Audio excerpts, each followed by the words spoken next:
അഥവാ ഈ തൈറോയിഡ് എന്ന് പറയുന്നത് ഒരു ഗ്രന്ഥിയുടെ പേരാണ്, ഒരു അസുഖത്തിന്റെ പേരല്ല. ക്ഷീണമാണ് ഡോക്ടറെ, തീരെ ഉന്മേഷമില്ലാത്ത അവസ്ഥ എപ്പോഴും കടക്കേണ്ടതായിട്ട് വരുന്നു. തൈറോയിഡ് ഉള്ള ആളുകൾ ശ്രദ്ധിക്കേണ്ട കുറച്ച് കാര്യങ്ങൾ, നാം നിയന്ത്രിക്കേണ്ട കുറച്ച് കാര്യങ്ങൾ, അറിഞ്ഞിരിക്കേണ്ട കുറച്ച് കാര്യങ്ങൾ എന്ന് പറയുന്നത്, വന്നു കഴിഞ്ഞാൽ ലോകാവസാനം വരെ തൈറോയിഡിന്റെ മരുന്ന് കഴിക്കണം, തൈറോയിഡ് മാറുകയില്ല എന്നുള്ള ഒരു ചിന്തയാണ് ഇപ്പോൾ ഉള്ളത്.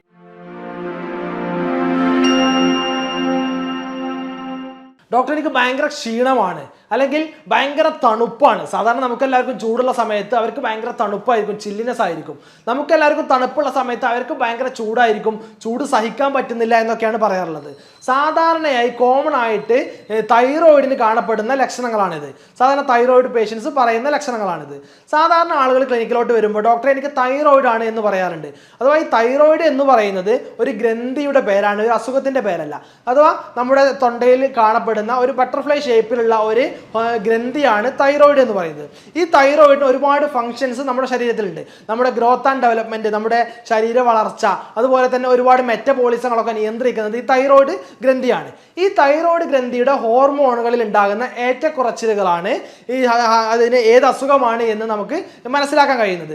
തൈറോയിഡ് ഹോർമോണുകൾ കൂടുമ്പോൾ ഹൈപ്പർ തൈറോയിഡിസം ആവുന്നു, തൈറോയിഡ് ഹോർമോണുകൾ കുറയുമ്പോൾ ഹൈപ്പോ തൈറോയിഡിസമായി മാറുന്നു. അതുപോലെ തന്നെ ഹൈപ്പർ തൈറോയിഡിസവും ഹൈപ്പോ തൈറോയിഡിസവും അല്ലാതെ മറ്റൊരു വിഭാഗമാണ് ഗോയിറ്റർ എന്ന് പറയുന്നത്. നമ്മുടെ തൈറോയിഡ് ഗ്രന്ഥി ഉണ്ടാകുന്ന വീക്കം, തൈറോയിഡ് ഗ്രന്ഥി വീങ്ങി വലുതായിട്ടുണ്ടാകുന്ന ഒരു അവസ്ഥയാണ് ഗോയിറ്റർ എന്ന് പറയുന്നത്. മറ്റൊന്ന് വളരെ റയറായിട്ട്, തീരെ കാണപ്പെടാത്ത, വളരെ റയറായിട്ട് മാത്രം കാണുന്ന ഒരു അസുഖമാണ് തൈറോയിഡ് ക്യാൻസർ എന്ന് പറയുന്ന നാലാമത്തെ ഗണം എന്ന് പറയുന്നത്. ഇനി പ്രധാനമായിട്ട് ഈ തൈറോയിഡിന്റെ ഈ ടൈപ്സുകൾ, തൈറോയിഡിൽ ഉണ്ടാകുന്ന ലക്ഷണങ്ങൾ എന്ന് പറയുന്നത് ഏറ്റവും പ്രധാനമായിട്ട് നേരത്തെ പറഞ്ഞ പോലെ ക്ഷീണം, അതുപോലെ തടി ഉണ്ടാവുക, അങ്ങനെ ചൂടും തണുപ്പും സഹിക്കാൻ പറ്റാത്ത ഒരു അവസ്ഥ, ഇതൊക്കെയാണ് സാധാരണഗതിയിൽ ഉണ്ടാകുന്ന ലക്ഷണങ്ങൾ എന്ന് പറയുന്നത്. ഇനി ഒബിസിറ്റി ഉള്ള ആളുകൾക്ക് ഒരുപാട് ആളുകൾ ചോദിക്കാറുണ്ട്, എന്താണ് ഈ ഹൈപ്പോ തൈറോയിഡിസ് ഉള്ള ആളുകളിൽ തടി കൂടുതലായി കാണുന്നു, ഹൈപ്പർ തൈറോയിഡിസ് ഉള്ള ആളുകളിൽ തടി കുറഞ്ഞതായിട്ട് കാണപ്പെടുന്നു എന്നുള്ളത്. സാധാരണയായിട്ട് തൈറോയിഡിന്റെ ഹോർമോൺ കുറയുന്ന അവസ്ഥയാണല്ലോ ഹൈപ്പോ തൈറോയിഡിസം. തൈറോയിഡിന്റെ ഹോർമോൺ കുറയുന്ന സാഹചര്യത്തിൽ BMR എന്ന് പറയും, നമ്മുടെ ബേസൽ മെറ്റബോളിക് റേറ്റ് എന്ന് പറയുന്ന ഈ ഒരു മെറ്റബോളിസത്തിന്റെ അളവും കുറയുന്നു. കാരണം ഈ BMR, ബേസൽ മെറ്റബോളിക് റേറ്റ് നിയന്ത്രിക്കുന്നത് തൈറോയിഡ് ഹോർമോണാണ്. അപ്പോൾ തൈറോയിഡ് ഹോർമോൺ കുറയുമ്പോൾ സ്വാഭാവികമായിട്ടും BMR കുറഞ്ഞു വരുന്നു. BMR കുറഞ്ഞാൽ നാം കഴിക്കുന്ന ആഹാരങ്ങളെ എനർജി ലെവലിലോട്ട് മാറ്റുന്നത് ഈ BMR വഴി എന്ന മെക്കാനിസത്തിലൂടെ. അപ്പൊ എനർജി ലെവലിലോട്ട് മാറ്റപ്പെടുന്നില്ല. കഴിക്കുന്ന ആഹാരം എനർജി ലെവലിലോട്ട് മാറ്റാതെ മുഴുവനായിട്ട് നമ്മുടെ ശരീരത്തിൽ അടിഞ്ഞുകൂടുന്നു, ഫാറ്റ് ആയിട്ട് ഡെപ്പോസിറ്റ് കൂടുന്നു, അങ്ങനെ തടി കൂടുന്നു. അതാണ് ഹൈപ്പോ തൈറോയിഡിസത്തിൽ തടി കൂടുന്നത്. അതിന്റെ നേരെ ഓപ്പോസിറ്റ് ആയിരിക്കും ഹൈപ്പർ തൈറോയിഡിസത്തിൽ കാണപ്പെടുന്നത്. അഥവാ ഹൈപ്പർ തൈറോയിഡിസത്തിൽ തൈറോയിഡിന്റെ ഹോർമോണിന്റെ അളവ് കൂടുന്നു, അപ്പോൾ BMR ബേസൽ മെറ്റബോളിക് റേറ്റ് അളവ് കൂടുന്നു. അതുകൊണ്ട് നാം കഴിക്കുന്ന എല്ലാ ആഹാരവും, നമ്മൾ എന്തൊക്കെ ആഹാരം കഴിക്കുന്നു അത് മുഴുവൻ എനർജിയിലോട്ട് മാറ്റപ്പെടുന്നു. നമുക്ക് ആവശ്യമുണ്ടെങ്കിലും ഇല്ലെങ്കിലും മുഴുവനായിട്ട് എനർജിയിലോട്ട് മാറ്റപ്പെടുന്നു. നമ്മുടെ ശരീരത്തെ പുഷ്ടിപ്പെടുത്താൻ, തടി കൂടാൻ, അടിഞ്ഞുകൂടാൻ വേണ്ടി ഒരു ഭക്ഷണവും ബാക്കി നിൽക്കുന്നില്ല. അതുകൊണ്ട് നാം ശോഷിച്ച് പോകുന്നു. ഇതാണ് തടിയുടെ കാര്യത്തിൽ അവിടെ സംഭവിക്കുന്നത്. രണ്ടാമത്തെ പ്രധാനമായിട്ടുള്ള ലക്ഷണമാണ് ക്ഷീണമാണ് ഡോക്ടറെ, തീരെ ഉന്മേഷമില്ലാത്ത അവസ്ഥ എപ്പോഴും കടക്കേണ്ടതായിട്ട് വരുന്നു.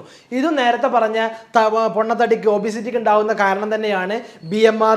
ഞാൻ നേരത്തെ പറഞ്ഞു ബേസൽ മെറ്റബോളിക് റേറ്റ്. കാരണം ഹൈപ്പോ തൈറോയിഡിസത്തിൽ തൈറോയിഡ് ഹോർമോൺ കുറയുന്നു, അതുകൊണ്ട് BMR ബേസൽ മെറ്റബോളിക് റേറ്റ് കുറയുന്നു. അതുകൊണ്ട് നാം കഴിക്കുന്ന ആഹാരങ്ങളെ മുഴുവനായിട്ട് എനർജിയിലോട്ട് കൺവേർട്ട് ചെയ്യപ്പെടുന്നില്ല.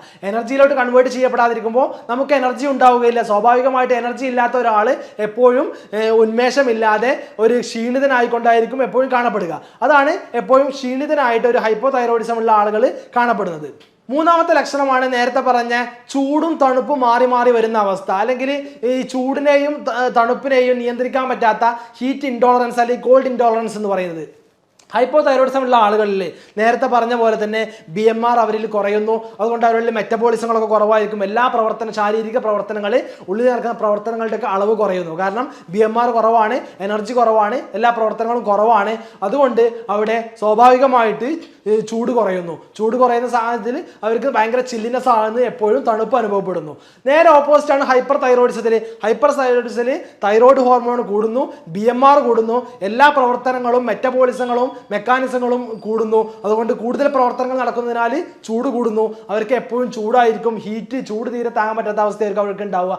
ഇതാണ് സാധാരണയായി നമുക്ക് കണ്ടുവരുന്ന മറ്റൊരു ലക്ഷണം എന്ന് പറയുന്നത്. അടുത്ത ലക്ഷണം എന്ന് പറയുന്നത് ഹെയർ ഫാൾ ആണ്, മുടി കൊഴിച്ചിൽ. മുടി കൊഴിച്ചിലിനായിട്ട് ഒരുപാട് രോഗികൾ ക്ലിനിക്കിലോട്ട് വരാറുണ്ട്. മുടി കൊഴിച്ചിലിനാവുമ്പോൾ നമ്മൾ സാധാരണ മുടി കൊഴിച്ചിലുള്ള മരുന്ന് മാത്രം കൊടുത്തിട്ട് അല്ലെങ്കിൽ തേക്കാനുള്ള എണ്ണ മാത്രം കൊടുത്തുകൊണ്ട് പ്രത്യേകിച്ച് കാര്യം ഉണ്ടാവില്ല. കാരണം ആ മുടി കൊഴിച്ചിലിൻ്റെ അടിയിലുള്ള കാരണം എന്താണെന്ന് നാം കണ്ടെത്തിയിട്ടില്ലെങ്കിൽ അത് മാറാനും പോകുന്നില്ല. അതുകൊണ്ട് മുടി കൊഴിച്ചിൽ വരികയാണെങ്കിൽ സാധാരണ ഡോക്ടർമാർ നിർദ്ദേശിക്കാനുള്ള ടെസ്റ്റാണ് നിങ്ങൾ തൈറോയ്ഡ് ഉണ്ടോ എന്ന് നോക്കി. കാരണം തൈറോയിഡിൻ്റെ ഒരു പ്രധാനപ്പെട്ട ഒരു ലക്ഷണമാണ് മുടി കൊഴിച്ചിൽ എന്ന് പറയുന്നത്. അപ്പോൾ തൈറോയ്ഡ് ഉണ്ടാവും ടെസ്റ്റ് ചെയ്യുമ്പോൾ. അപ്പോൾ ആദ്യം ആ തൈറോയിഡിനെ നമ്മൾ ചികിത്സിക്കേണ്ടി വരും. എന്നാൽ മാത്രമേ ആ മുടി കൊഴിച്ചിൽ നമുക്ക് പരിഹരിക്കാൻ കഴിയുള്ളൂ. അതുപോലെ തന്നെ മറ്റു ലക്ഷണങ്ങളാണ് നമ്മുടെ കൈക്കാൽ തരിപ്പ്, വേദന ഉണ്ടാവുക, സ്കിൻ എപ്പോഴും ഡ്രൈ ആവുക, സ്കിന്നിൽ ചൊറിച്ചിലുകളൊക്കെ ഉണ്ടാവുക, ആങ്സൈറ്റി ഉണ്ടാവുക, മൂഡ് സ്വിങ്സ്. സ്ത്രീകളിലൊക്കെ പ്രത്യേകിച്ച് പ്രഗ്നൻസി സമയത്തൊക്കെ തൈറോയ്ഡ് ഉണ്ടാവുന്നു, അവർക്ക് മൂഡ് സ്വിങ്സ്, മാനസിക സമ്മർദ്ദങ്ങൾ, പ്രയാസങ്ങളൊക്കെ ഉണ്ടാവുന്നു. ഇതൊക്കെയാണ് അതുപോലെ തന്നെ കോൺസ്റ്റിപ്പേഷൻ, വയറ്റിൽ നിന്ന് കൃത്യമായിട്ട് പോവാതിരിക്കുക, ഒന്നിടവിട്ട് പോകുക, അല്ലെങ്കിൽ 2-3 ദിവസം വയറ്റിൽ നിന്ന് കൃത്യമായിട്ട് ക്ലിയർ ആയിട്ട് പോകുന്നില്ല ഡോക്ടർ എന്ന് പറയുക. ഇതൊക്കെയാണ് സാധാരണഗതിയിൽ കാണപ്പെടുന്ന തൈറോയിഡിൻ്റെ ലക്ഷണങ്ങൾ, തൈറോയിഡ് സംബന്ധമായിട്ടുള്ള അസുഖങ്ങളുടെ ലക്ഷണങ്ങൾ എന്ന് പറയുന്നത്. ഇനി തൈറോയിഡിന്റെ ടെസ്റ്റ് എങ്ങനെയാണ്, തൈറോയിഡ് ഉണ്ടോ ഇല്ലേ, എന്ത് തൈറോയിഡ് ആണ് എന്ന് മനസ്സിലാക്കുന്നതിന് വേണ്ടിയിട്ട് അതിലെ ടെസ്റ്റുകൾ എന്ന് പറയുന്നത് കോമൺ ആയിട്ട് നാം ചെയ്യാറുള്ള ബ്ലഡ് ടെസ്റ്റ് ആണ് TFT, തൈറോയിഡ് ഫംഗ്ഷൻ ടെസ്റ്റ് എന്ന് പറയുന്ന ടെസ്റ്റ്. അതിൽ T3, T4, TSH ഒക്കെ പെടും. T3, T4 thyroid ഹോർമോണുകളാണ്. അത് കൂടിയാൽ ഹൈപ്പർ തൈറോയിഡിസം, കുറഞ്ഞാൽ ഹൈപ്പോ തൈറോയിഡിസം. TSH ആണെങ്കിൽ TSH കൂടിയാൽ ഹൈപ്പോ തൈറോയിഡിസവും TSH കുറഞ്ഞാൽ ഹൈപ്പർ തൈറോയിഡിസവുമാണ്. ഇനി ചില ആളുകൾക്ക് ഈ തൈറോയിഡിന്റെ ഈ ഹോർമോണുകളൊക്കെ നോർമൽ ആയിരിക്കും, എന്നാലും അവർക്ക് ഇത്തരം ലക്ഷണങ്ങളൊക്കെ ഉണ്ട് എങ്കിൽ നമ്മൾ അടുത്തൊരു ടെസ്റ്റ് ആയിട്ടുള്ള തൈറോയിഡ് ആന്റിബോഡി ടെസ്റ്റ് ചെയ്യേണ്ടതുണ്ട്. ഈ തൈറോയിഡ് ആന്റിബോഡി ടെസ്റ്റുകളും കൂടെ ചെയ്താൽ ചില ആളുകൾക്ക് അത്തരത്തിലുള്ള പ്രയാസങ്ങൾ ഉണ്ടെന്നുണ്ടെങ്കിൽ നമുക്ക് അതിൽ നിന്ന് മനസ്സിലാക്കാം ഇത് ഈ തൈറോയിഡിന്റെ പ്രശ്നം കൊണ്ട് തന്നെയാണ് എന്ന് അപ്പോൾ മനസ്സിലാക്കാം. ഇനി തൈറോയിഡ് ഉള്ള ആളുകൾ ശ്രദ്ധിക്കേണ്ട കുറച്ച് കാര്യങ്ങൾ, നാം നിയന്ത്രിക്കേണ്ട കുറച്ച് കാര്യങ്ങൾ, അറിഞ്ഞിരിക്കേണ്ട കുറച്ച് കാര്യങ്ങൾ എന്ന് പറയുന്നത് ഏറ്റവും പ്രധാനമായിട്ട് നമ്മുടെ ലൈഫ് സ്റ്റൈലിലുള്ള മാറ്റങ്ങളാണ് വരുത്തേണ്ടത്. ഏറ്റവും പ്രധാനമായിട്ട് ആഹാരത്തിൽ കുറച്ച് മാറ്റങ്ങൾ വരുത്തേണ്ടതുണ്ട്. ആഹാരത്തിൽ നാം എന്തൊക്കെ കഴിക്കണം, എന്തൊക്കെ കഴിക്കാൻ പാടില്ല. മദ്യപാനം പൂർണ്ണമായിട്ട് ഒഴിവാക്കേണ്ടതുണ്ട്. കോഫി, ടീ പോലെയുള്ള അമിതമായിട്ടുള്ള ഉപയോഗം ഉണ്ടെങ്കിൽ അത് പൂർണ്ണമായിട്ട് ഒഴിവാക്കുക. അതുപോലെ തന്നെ ചില ആളുകൾ ചോദിക്കാറുണ്ട്, ഡോക്ടറെ ഗോതമ്പിൽ ഗ്ലൂട്ടൻ എന്ന് പറയുന്ന ഒരു ഘടകം അടങ്ങിയിട്ടുണ്ട്, അതുകൊണ്ട് ഗോതമ്പ് ഈ തൈറോയിഡുള്ള ആളുകൾ ഒഴിവാക്കേണ്ടതില്ല, അത് കഴിച്ചാൽ പ്രശ്നമുണ്ടോ എന്ന് ചോദിക്കാറുണ്ട്. സാധാരണ തൈറോയിഡ് പ്രശ്നങ്ങൾക്കൊന്നും ഗോതമ്പ് കഴിക്കുന്നതുകൊണ്ട് പ്രശ്നമില്ല. ഓട്ടോ ഇമ്മ്യൂൺ തൈറോയിഡൈറ്റിസ് പോലെയുള്ള ഓട്ടോ ഇമ്മ്യൂൺ ഡിസീസ് ആയിട്ടുള്ള തൈറോയിഡ് പ്രശ്നങ്ങൾക്കാണ് ഗോതമ്പ്, ഈ ഗ്ലൂട്ടൻ അടങ്ങിയിട്ടുള്ള ഗോതമ്പ് നാം ഒഴിവാക്കേണ്ടതുള്ളൂ. മറ്റു തൈറോയിഡ് അസുഖങ്ങൾക്കൊക്കെ ഗോതമ്പിൻ്റെ ആഹാരങ്ങൾ കഴിക്കാവുന്നതാണ്. മറ്റൊന്നാണ്, ഒരുപാട് ആളുകൾ ചോദിക്കാറുണ്ട്, കാബേജ് അതുപോലെ തന്നെ കോളിഫ്ലവർ ഒക്കെ കഴിക്കാൻ പറ്റുമോ, അത് ഒഴിവാക്കേണ്ടതില്ലേ എന്നൊക്കെ. അത് നാം വേവിച്ച് കഴിക്കാവുന്നതാണ്. വേവിക്കാതെ നമ്മളുടെ വെസ്റ്റേൺ സ്റ്റൈലിൽ വേവിക്കാതെ പച്ചയായിട്ട് ഈ തൈറോയിഡുള്ള ആളുകൾ കഴിക്കാൻ പാടില്ല. തൈറോയിഡുള്ള ആളുകൾ നിർബന്ധമായിട്ടും കാബേജൊക്കെ കഴിക്കുമ്പോൾ അത് വേവിച്ചതിന് ശേഷം മാത്രമാണ് കഴിക്കേണ്ടത്. മറ്റൊന്ന്, വെള്ളം ധാരാളമായിട്ട് കുടിക്കേണ്ടതുണ്ട്. അതുപോലെ തന്നെ കൃത്യമായിട്ട് എക്സസൈസ് ചെയ്യേണ്ടതുണ്ട്, വ്യായാമം ചെയ്യേണ്ടതുണ്ട്. മറ്റൊരു കാര്യം എന്ന് പറയുന്നത് ആഹാരത്തിൽ ധാരാളമായി തൈര്, പാല് പോലെയുള്ളവ ഉൾപ്പെടുത്തുക. തൈരും പാലും ആഹാരത്തിൽ കൂടുതലായിട്ട് ഉൾപ്പെടുത്തുക. അതുപോലെ തന്നെ omega-3 ഫാറ്റി ആസിഡ് അടങ്ങിയിട്ടുള്ള ചെറിയ മത്സ്യങ്ങൾ, അതുപോലെ തന്നെ സെലീനിയം കണ്ടന്റ് അടങ്ങിയിട്ടുള്ള ഷെൽഫിഷ് പോലെയുള്ള മത്സ്യങ്ങളൊക്കെ ഭക്ഷണത്തിൽ ധാരാളമായിട്ട് ഉപയോഗിക്കുന്നത് നമ്മുടെ തൈറോയിഡിനെ ഒന്ന് കുറച്ച് കൊണ്ടുവരാൻ, തൈറോയിഡ് പ്രോബ്ലംസിനെ കുറക്കാൻ നമുക്ക് സഹായിക്കുന്നതാണ്. ഇത്തരത്തിലുള്ള തൈറോയിഡിന്റെ ശ്രദ്ധിക്കാൻ പറഞ്ഞിട്ടുള്ള ഒരുപാട് കാര്യങ്ങൾ, വ്യായാമം, ആഹാരത്തിൽ ഒഴിവാക്കേണ്ട കാര്യങ്ങൾ, ആഹാരത്തിൽ ഉപയോഗിക്കേണ്ട കാര്യങ്ങൾ, വ്യായാമം ചെയ്യേണ്ടത്, വെള്ളം കുടിക്കേണ്ടത്, ഈ ശ്രദ്ധിക്കേണ്ട കാര്യങ്ങളൊക്കെ ശ്രദ്ധിക്കുക. കൃത്യമായിട്ട് തൈറോയിഡ് എന്ന് പറഞ്ഞാൽ വന്നു കഴിഞ്ഞാൽ ലോകാവസാനം വരെ തൈറോയിഡിന്റെ മരുന്ന് കഴിക്കണം, തൈറോയിഡ് മാറുകയില്ല എന്നുള്ള ഒരു ചിന്തയാണ് ഇപ്പോൾ ഉള്ളത്. ഒരുപാട് രോഗികൾ ക്ലിനിക്കോട്ട് വരുമ്പോൾ തന്നെ പറയാറുള്ളത് ഇത് മരുന്ന് സ്ഥിരമായിട്ട് ആജീവനാന്തം മരുന്ന് കഴിക്കേണ്ട, മരുന്ന് നിർത്താൻ കഴിയില്ലല്ലോ എന്നാണ്. പക്ഷെ മരുന്ന് നിർത്താൻ കഴിയും. കൃത്യമായിട്ട് ജീവിതശൈലി നാം ശ്രദ്ധിക്കേണ്ടതുണ്ട്, ജീവിതശൈലിയിൽ മാറ്റങ്ങൾ വരുത്തേണ്ടതുണ്ട്. കഴിക്കാൻ പാടില്ലാത്ത ആഹാരങ്ങൾ ഒഴിവാക്കുക, കൃത്യമായിട്ട് ചികിത്സ എടുക്കുക. ഡോക്ടറുടെ നിർദ്ദേശപ്രകാരം ഹോമിയോപ്പതിയിൽ ഇത്തരത്തിലുള്ള മാറാ രോഗങ്ങൾക്ക് അല്ലെങ്കിൽ ഇത്തരത്തിലുള്ള ഒരുപാട് കാലങ്ങളായിട്ടുള്ള അസുഖങ്ങൾക്ക്, സിസ്റ്റമാറ്റിക് ആയിട്ടുള്ള ഒരുപാട് രോഗങ്ങൾക്ക് കൃത്യമായിട്ടുള്ള ചികിത്സകളുണ്ട്. കൃത്യമായിട്ടുള്ള ആ രോഗിയുടെ ലക്ഷണങ്ങളും കാര്യങ്ങളും മനസ്സിലാക്കി രോഗം നിർണയിച്ചതിന് ശേഷം കൃത്യമായിട്ടുള്ള മരുന്നിലൂടെ നമുക്ക് ഈ അസുഖത്തെ, തൈറോയിഡിനെ നിയന്ത്രിക്കാനും കഴിയും, ശേഷം പൂർണ്ണമായിട്ട് പരിഹരിക്കാനും കഴിയും. എല്ലാവർക്കും നന്ദി, നമസ്കാരം.